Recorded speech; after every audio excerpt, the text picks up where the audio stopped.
Let's start with an outline of what today's workshop will entail. We'll briefly touch base about what time management is. We'll identify consequences of poor time management and common time management challenges that we may experience. You'll get to understand the benefits of effective planning and time management. Importantly, we'll explore practical time management strategies and planning techniques to help you to manage your time more effectively.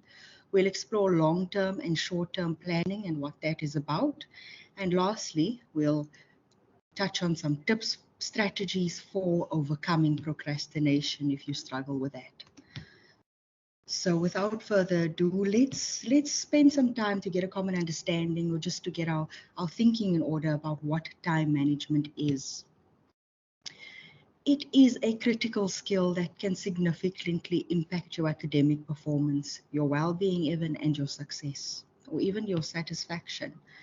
It's a process of organizing, planning, allocating, and prioritizing tasks, activities, and responsibilities to make the most efficient use of time.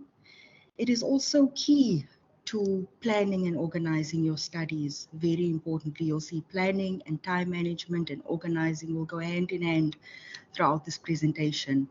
It's also ensuring that the right time is allocated to the right activity and making the most of time. So with that said, there are some consequences of poor time management, and it can be associated with negative or various negative effects, and it can even really be detrimental. It's been associated with a wide range of academic issues like lower quality of work submitted, possibly obtaining lower marks, sometimes even failing, or it can also increase the likelihood of people wanting to drop out, students wanting to say, I can't do this anymore. And lastly, also just some less satisfaction personally and professionally. It can really also affect your emotional well-being. For example, procrastination and poor planning and time management can lead to negative feelings like guilt, shame, even sadness about where you're at. And emotion, it can also affect your mental health, even your physical health. Sometimes with regard to our physical health, we procrastinate going to see a doctor. Our mental health gets affected, and generally just our emotional well-being because of that. In essence, not planning properly, not managing time properly can increase your stress levels. But most importantly, I'd like to share that it really can prevent you from reaching your full potential. And it's really important that we try to be proactive to develop strategies to plan and manage our time. There are several benefits, and I thank you for attending today as we look at the benefits of effective planning and effective time management. It increases productivity. Obviously, by allocating time wisely and effectively, you can accomplish tasks more efficiently. And your productivity then is higher. It can help you to achieve your goals faster. It reduces stress. So proper time management, like I say, helps you to prioritize tasks, which reduces the feeling of, when you feel overwhelmed, then it increases your stress levels. And consistently meeting deadlines and delivering quality work due to effective time management can also enhance your reputation as a reliable, competent individual, both personally and professionally and even academically. So when individuals manage their time effectively, they can dedicate specific blocks of time to concentrate on tasks, hopefully without distractions, and that results in better focus. It can keep you motivated to get tasks done if you manage your time properly and you plan. And when you allow for enough time, you also allow enough time to do your research, to make informed decisions, and then time to ask for help if needed, especially when it comes to assignments, allowing enough time to plan for that, to research what you want to do properly and submit good work. Lastly, by effectively managing your time, you can allocate adequate time for work, personal life, activities, relaxation, leisure, and that just leads to a healthier balance in terms of your work, your studies, and your personal life. So as you can see, there's several benefits of effective planning and time management. So before we can get to the practical time management strategies and planning techniques, let's consider some of the challenges that we can encounter along the way. One of these can be low motivation. Sometimes you find yourself just demotivated to complete an important task, and that can be the first obstacle to good time management. Like you may have experienced a situation where you have tons of time to complete a task, but you don't feel like doing it, or you leave it undone, and you think about the effort it's going to take, and it just seems to exceed your energy levels on that given day. Or perhaps it's to do with your enthusiasm about a specific task or a specific module. Sometimes we have procrastination habits, and this is putting things off until a little time is left in terms of the deadline. Several of our students and several of us are students, we're employers, we're employees, we are sons, daughters, community leaders, we have volunteers attending with us today, and all of those roles and responsibilities can sometimes be tiring. And even, we can sometimes feel overloaded and lose focus of our studies because you become overcommitted to some other roles. You tend to lose sight of the end goal, in terms of I need to complete this course. Sometimes we also just have too little time, and that can be a challenge to complete the goal.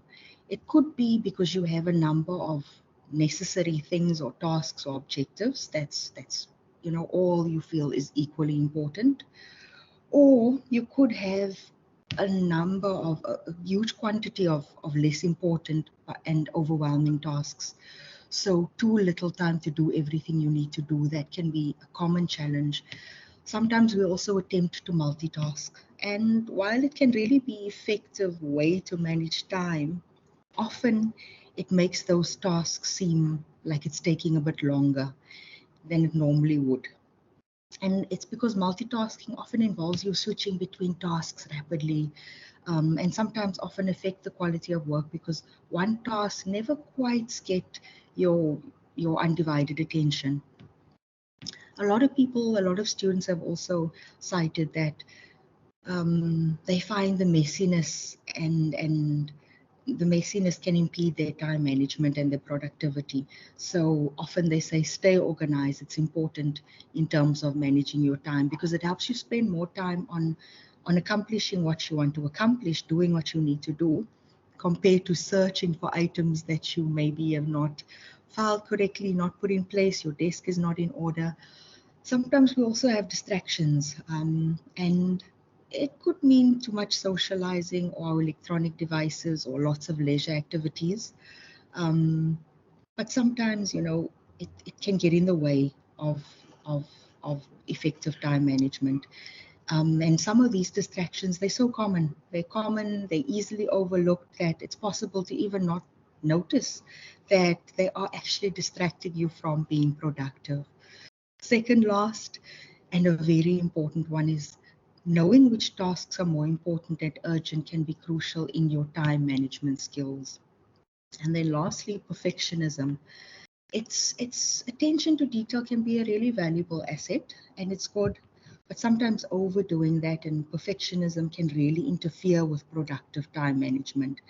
It's because the habit can cause you to spend so much time on details that you might not have a significant impact on the overall outcome of your work, but you're focusing on those, making it perfect. And sometimes we almost got to accept that there may be some flaws where possible. So those are our challenges. Let's look at some practical time management strategies and planning techniques. On the left there, you'll see what most people do. Spend a little time checking emails in between, attending meetings in between, checking a bit of social media, doing assignments, studying a bit, working on a project, working on other things. And that's what the day goes like. It just seems like a lot. So this is time blocking on the right-hand side. It's basically a scheduling format that allows you to boost your productivity, and you can try this out to divide your day into specific blocks of time. Often using this approach, when you use it, each block represents the time dedicated to completing a specific tasks. So in terms of the green there, you say, you know what, from 8 to 11, I'm going to be checking my emails, responding to what's required. Maybe I'll attend meetings from 11:30 to 12:30. Okay, I'm going to do some leisure activity. I'm going to check social media just for a little bit, do my assignments, study, and then do some project work from 4:30. And you can try time blocking, especially if you feel like you're juggling so many different projects or responsibilities, or you're spending too much time, reacting in reactive mode, responding to emails, responding to messages, in between things. Or you feel that you constantly maybe battle with the interruptions throughout the day. This is just one way of managing and planning accordingly. And you can look up more about time blocking and see if that could work for you.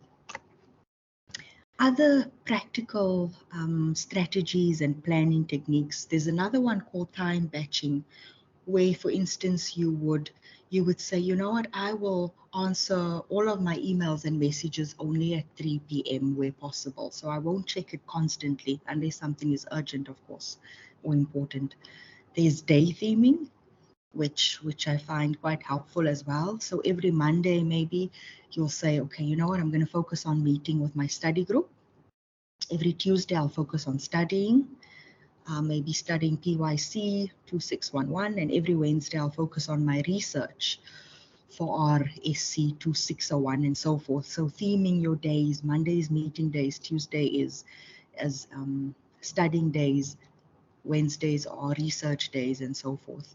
And there's also time boxing, where you use your planning and you say, you know what, I will write 1,000 words for my assignment or for my research between 9 a.m. and 11 a.m. tomorrow. This is, forgive the spelling error on there, but this is a time management matrix. It's also known as the Eisenhower matrix for prioritizing, and it's based on the urgency and importance of what you need to do. It's a method for planning your tasks according to the importance and the urgency, so that you can do it at the right time. It's a way of prioritizing your tasks. Hopefully this can, optimize your efficiency, optimize your productivity as well. And it uses 4 quadrants to help you to categorize each task and responsibility or facets in your life based on urgency. Those are tasks and responsibilities requiring immediate action or attention. And importance, those are, when it's things with high significance or high value to your goals you have in mind. So in quadrant 1, on the top left, you'll see it's urgent and important. Quadrant 2 is it's not urgent, but it's important. Quadrant 3 is urgent, but not important. And quadrant 4 on the bottom left is not urgent and not important. Oh, I swapped that around, but the key is to, and I'll show you an example, the key is to prioritize quadrant 2. So tasks in that quadrant to prevent you, from operating from urgent and important all the time, so that things don't fall into quadrant 1 all the time. So yeah, I'll show you an example just to demonstrate. And it's easy to get a template of Eisenhower's matrix for prioritizing. Many individuals have struggled with prioritizing, and they've come back to say, you know what, this has really been helpful. So what's urgent is looming assignment deadlines. There could be a crisis happening, cramming for exams, emergencies, last minute preparations. You see, it's very rushed, it's urgent, it's important. Then there's the things that are not urgent as such. It's important though. It's not urgent, but it's important. So we schedule that. So in the urgent and important quadrant, it's for you to do it now. in the not urgent but important quadrant, it's for you to schedule. So reading lecture notes, personal development, plan studies, your exercise, your health, planning your time, setting your goals. Quadrant 3 is for you to, sometimes you can delegate where possible, but it's not always possible. So quadrant 3 would be things like it's not important. Some of it may be urgent, but it's some emails or some phone calls that you don't need to reply to immediately. Many interruptions, some popular things or some meetings. And then in terms of the do it later, some phone calls you can really maybe try and do a bit later. Some excessive TV, series watching, and the common time wasters, like it could be social media, it could be TikTok, it could be any of those things. And I think it's up to you to really think about, how am I using my time? How am I wasting time? Where is the majority of my time going? If you find that you have a lot of time, but you're wasting that time. So we'll move on to another strategy for time management and planning. It's called the Pomodoro technique. And this is quite interesting because you can actually trick your brain into doing some things on time. So that, especially with procrastination, you can reduce procrastination by almost making future events seem a bit more immediate. And I'll explain this method. It came about in the 1980s when a student, Francesco was his name, he developed this Pomodoro technique and used it as a type of logic a method to break down tasks into smaller intervals. So we used a tomato-shaped timer, and he would set it for 25 minutes, and he then focused on a task until the timer went off. And I'm just listing 1 to 7 about how you can maybe apply the same technique to manage your time or to deal with procrastination. So firstly, you'll choose a priority task according to what you've planned for the day. You'll set your timer to 25 to 60 minutes. 60 minutes is a bit long, but 25 to 60 minutes. Concentrate on that task until the timer goes off. And once the timer then goes off, write down a check mark on a piece of paper. Then you take a short 5-minute break and you go back to step number 2. Repeat it. Set the timer again. Concentrate on the task until the timer goes off. And then write down another check. So after 4 check marks, take a longer break, for instance, maybe about 30 minutes, and you'll decide on that.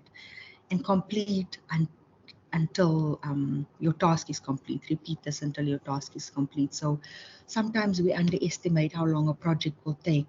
And that can be a cause for if we procrastinated. So try thinking maybe in terms of how many 25-minute blocks of a time will this realistically take. So by following this technique, importantly, you develop the ability to focus during a shorter, more manageable chunk. Plus, you make larger tasks feel less overwhelming, and that can really reduce anxiety and stress around what you need to do. And over time, dedicating those smaller amounts of time to a task, they'll lead to big results. And you also benefit here, I could mention that each time you put down a check mark, completed task, done, your brain releases neurotransmitter called dopamine. It's the feel-good chemical. So with each hit of dopamine, you actually train your brain to become more productive. So I want to challenge you to also try this technique to vary how you manage your time, how you try to avoid procrastination, and how you plan. I can't emphasize enough the importance of using planners, using calendars, using a diary, and organizing your tasks. So many people just don't really make use of these. And whether you're using a physical diary, physical calendar, or you use an electronic one, or you're using an app, maybe you found a helpful app that can help you manage your time, it's really important because, like I say, planning and organizing is key in time management. So constantly as students, you're operating on different levels. You're thinking, okay, which module can I focus on today? You're looking at assignments, all your assignments due. You're looking at your activities you need to do on each day. Sometimes we look at activities oftentimes we look at activities we need to do per hour. So we have that kind of thinking going on. And what we'll go through today is examples of a yearly planner, um, and a weekly planner and a daily diary. So you're either going to be looking at things by module or you're going to be looking at things by dates. Let me just take you through some examples. So if we think about, let's start off with speaking about long-term planning, because by focusing on a year planner, let me just have that picture in mind while I take you through this. Your year planner for 2024, January to December. And when you consult your year planner, you can see that provision has been made for each day of your academic schedule, and you'll know what type of activity and which module you want to spend time on each day. You can regularly refer to your planner to check your progress, and that should hopefully motivate you also when you look back and think, oh, this is all that I've done so far. And maybe it can help you to not worry as much about the future because you've planned your time so that you can meet all your commitments. And what's nice is that knowing you've done this will give you more peace of mind. And that's important to keep us motivated and reduce that feeling of overwhelm and stress. So also in terms of long-term planning, these are things that involve goals that take a little longer time to reach, and there's more steps with longer term planning. But ultimately, the basic objective of long-term planning is to gain an overview of all your activities, academic activities over the whole year or the semester, and to make sure that you keep track of all important dates, like submitting your assignments, preparing for group discussions, preparing for exams, writing your exams, and ensuring that you generally meet all your commitments on time. So when planning long term, it's important to consider the SMART goal approach. And my colleague will be sharing more about goal setting in that workshop. But I'll mention that your goal should be specific, it should be measurable, it should be achievable, it should be realistic, and it should be time bound. So a date, what is actually achievable, what is realistic? Can you measure what the goal you've set, and is it specific enough? So think about what kinds of goals you are setting, because setting a goal helps with the planning and managing your time as well, and just thinking about your motivation. So setting long-term objectives, it's important you try to get a year planner or a diary, or use your electronic diary and mark all important dates in your calendar. It's nice to have a big calendar on your desk somewhere on your wall, and so that you can actually see at a glance what is due for the month, what is due for the year, what's coming up, what is past, and you use your study guide and your tutorial later to mark those important dates on your calendar. Or there's also templates you can download on the internet. This one is a bit unclear over here, but you can download something like this and use that as well to type in what you want to do for each day. There's also an assignment list. You can type out which module, the assignment number, the due date. If there's an extended due date, you can put that in, and what kind of assignment is it. So this is an actual example from a former student and former student mentor. And this is the example she shared, where she writes her modules either by module, what assignment is due, and the kind of assignment. Is it an essay, is it an exam, is it a quiz or a portfolio or multiple choice? What are the due dates? And she said that each assignment has a unique number. So she also notes that down and says that's very important. And she typed out the weighting of each assignment, so that she could see that as well. Then also organizing by date. So the module in order of what is due first, second, third, and so forth. And also the weightings next to that. And it seemed quite detailed, but you'll see in terms of, like I mentioned, time management is about organizing yourself. It is about planning. It is about setting some time aside to get all of this in order from your tutorial letters and your study guides. If you're looking at a year planner as well, you could think about, remember I mentioned SMART goals. So you may want to write down on the day. So sometimes we come across, we know we want to study, but then we're deciding at that time, what do I feel like doing? And you could spell out specifically, okay, on the 16th of Feb, I'm going to read 2 articles. You could even be more specific. And then furthermore, when the student wrote down the chapter she wants to do, she also mentions what she's going to do in that chapter. She says study, read, and make summary notes first. And then after, read and write out key terms and so forth. And then also the assessment overview. So assignment 1 is due on the 13th of May, assignment 2, 15th of July, and exam portfolio is on the 26th. And you'll choose what works for you. I can mention that we will share these resources with you towards the end of the workshop. Templates and so forth that will help you. In terms of short-term planning, this is something you do weekly and daily, and it helps you to work out how much study time you have at your disposal. So short-term planning is about your weekly planning and your daily planning. So it would be helpful if you took about 20 to 30 minutes on a specific day, say a Sunday, Saturday, to plan your weekly schedule, your study schedule. Write everything down that you need to do during the upcoming week.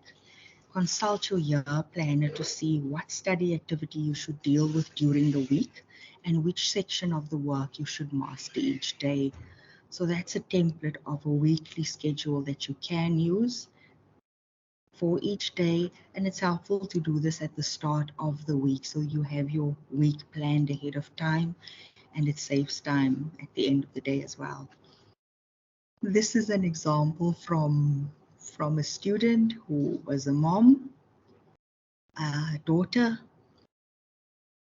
She was a volunteer, and yeah, she studied. So you get an idea of how detailed it doesn't have to be as detailed for you, but you see on Monday, everything is scheduled in terms of making time to eat, making time to exercise, visiting.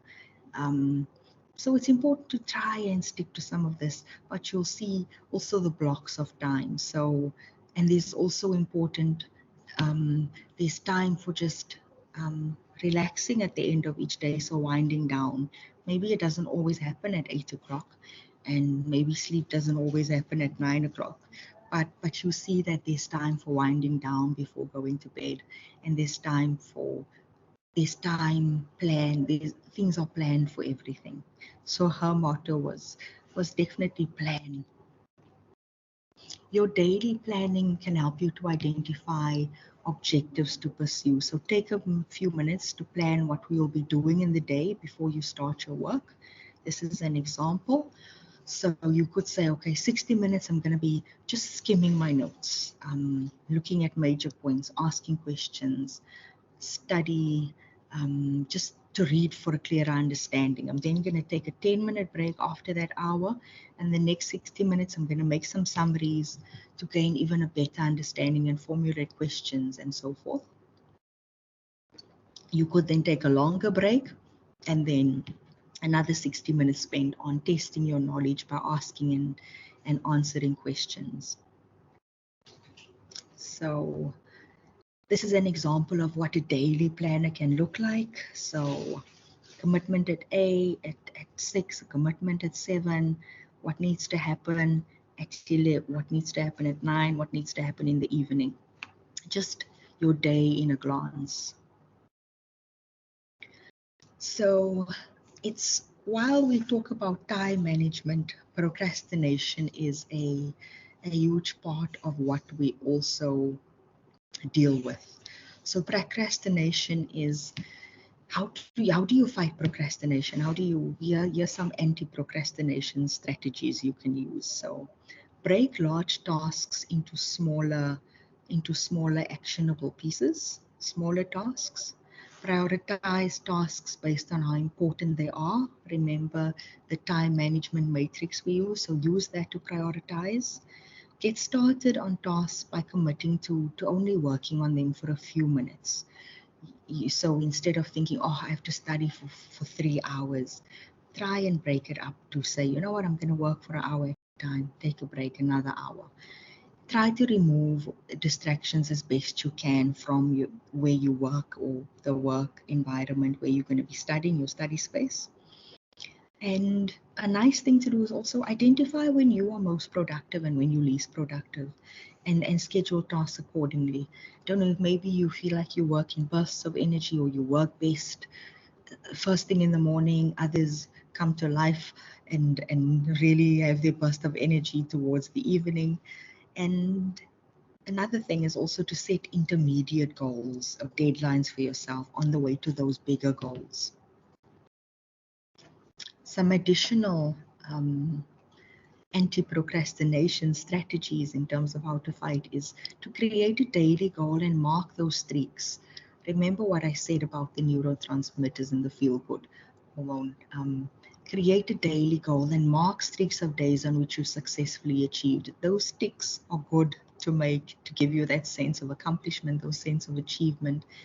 And where possible, reward yourself in a way that you see fit when you successfully implement your plan of action, because it feels really good to know that you've done something, you've submitted that assignment, and you can move on to the next one.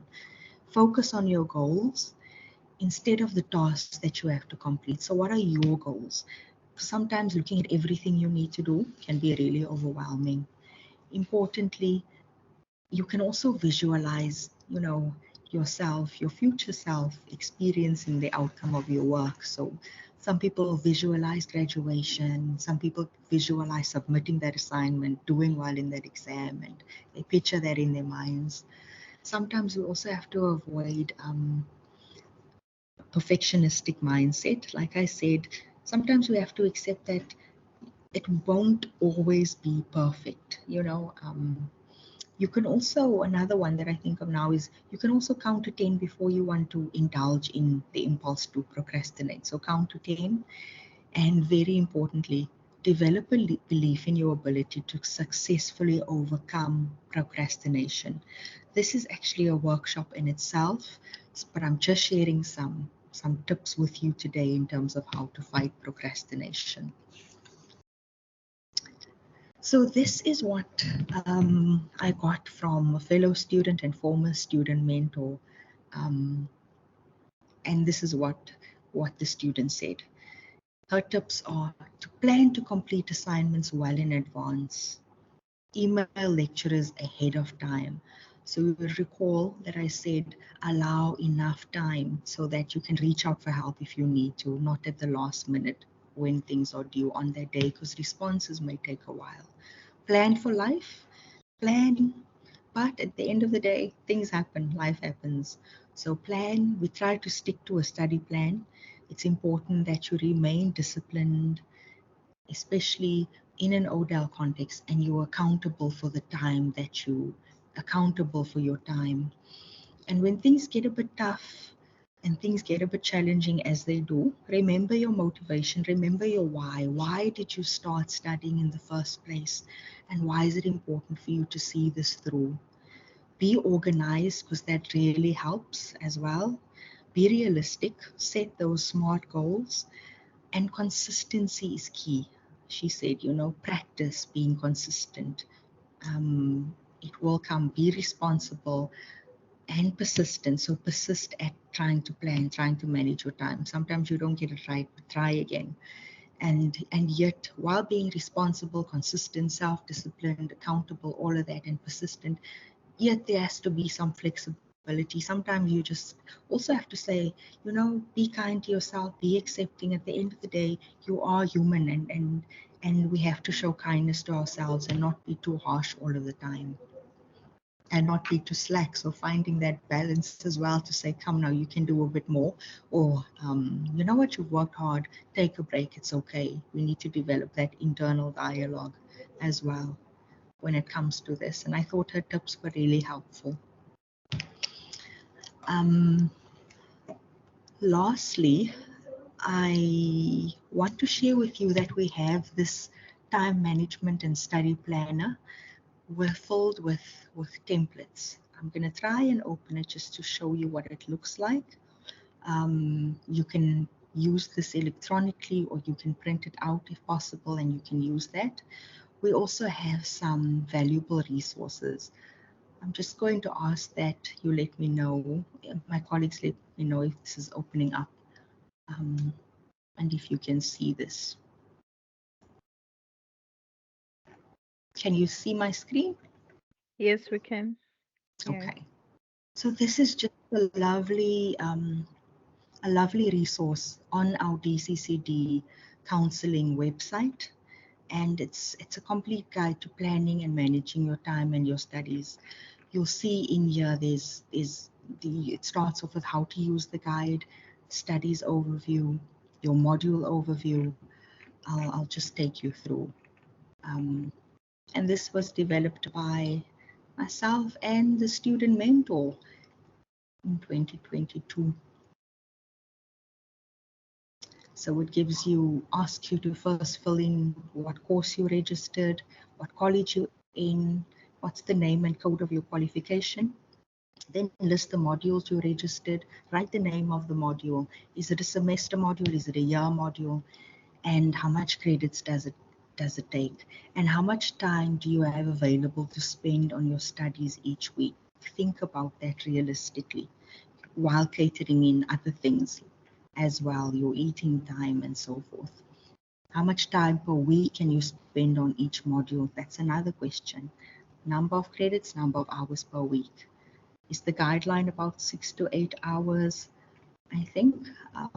What other responsibilities or commitments do you have is something else that you can fill in, and some other relevant information. So you take from this booklet what you find useful. Yeah, module overview, just listing your module code, your module name, who's the lecturer, what's the contact number, what's the email address. So you have that at hand as well. Sometimes you can write in your prescribed book, and you can use a page for each of your modules, your tutorial letters, your study guides, assignment template, your exams, date and time, individualization method. You'll see these templates for what to do per module. There's templates, there's an example of how to plan. So everything I've gone through is also in here. There's a weekly template you can use to schedule your time, and this is by hour, but you can also use the time blocking technique in here. Weekly schedule, the example I've given, a daily planner, and then just a general to-do list, and the project matrix is what you could also use from here, the time management matrix. If you do need some additional help, we also have our student mentors for 2024, and they may also be able to assist you. So you'll see that there are mentors from Durban, and there are 2 mentors from Pietermaritzburg. Obviously, they're full-time, they're students as well, they're workers, but they also volunteer for us. And the aim is where they can help you with maybe if you want to chat through how you've planned your time and so forth. And